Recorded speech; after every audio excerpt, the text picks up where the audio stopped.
I call the honourable member for Bowman. Yeah. Deputy Speaker, we've had 6 years, haven't we, of the Labor experiment, where that notion was that the bigger and busier a bureaucracy was, the better this nation would be, and look where it left us.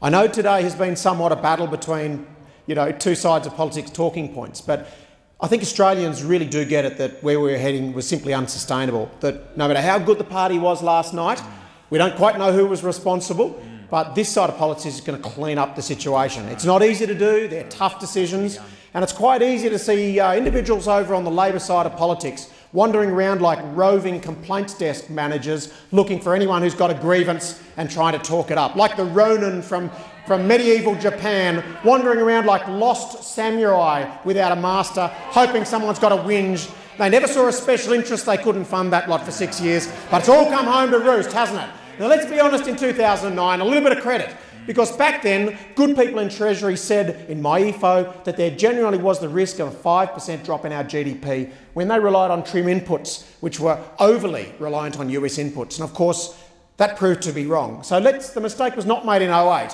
when Wayne Swan initiated that first 1 to 2% of GDP stimulus.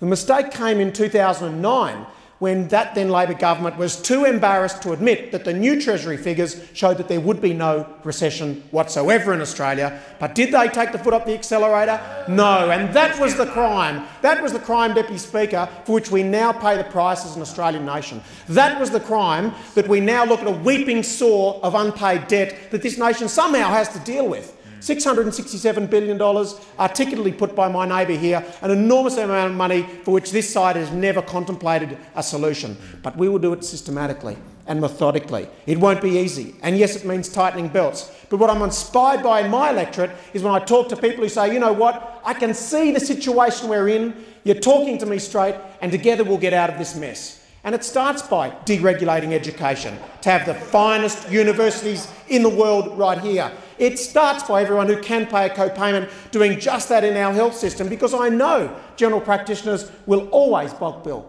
even under these new arrangements, people who cannot afford to pay. And I know the sick will always have access to a chronic disease management plan which attracts no co-payment whatsoever. Nor do the pregnancy visits, nor do the follow-up and reviews. You can have your health looked after with a chronic disease under those 97 items that do not attract any co-payment whatsoever. But what are we replacing? We're replacing an opposition that talks about their commitment to industry and to innovation and questions our now $3.03 billion investment into CSIRO, our investment into ANSTO of $777 billion, $508 for Geosciences Australia, significant investments. And yet this mob tried to launch the RV Investigator and actually allocated no money to actually run it or staff it.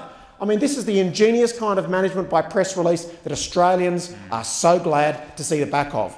Now, I've spoken a bit about a bit of historical context, but I want to talk about the future. This week, the Bank of England is looking at raising their interest rates. Together with the US, which is looking at a 200 basis point increase in interest rates over the next 2 years, is a significant issue to Australia. I mean, right now, at 2.9% inflation, the Reserve Bank would be quite within its right to raise interest rates, but they don't because of the arbitrage impacts of the US not doing so. When the US does, and I think it's more likely than not, we're then faced with the predicament that who actually funds all of the bonds that attracted the money here to pay off the debt? Okay? The government pays the interest. And what happens to that interest rate? It goes up.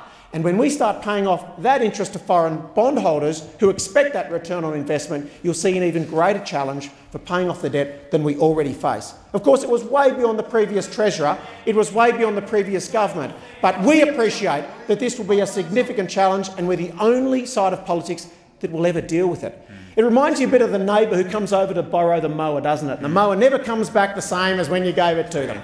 And that's exactly how it is when we look after the economy. In good, safe hands, only to have it run down, destroyed, and then handed over by a pack that say, you know what, we've got no ideas left. Well, we appreciate you've got no ideas left. We love the way you grab the left turn and talk about Gus Bill Shorten's talking points for a few minutes here in this MPI, but you had no solutions in 2013 and you do not for the future.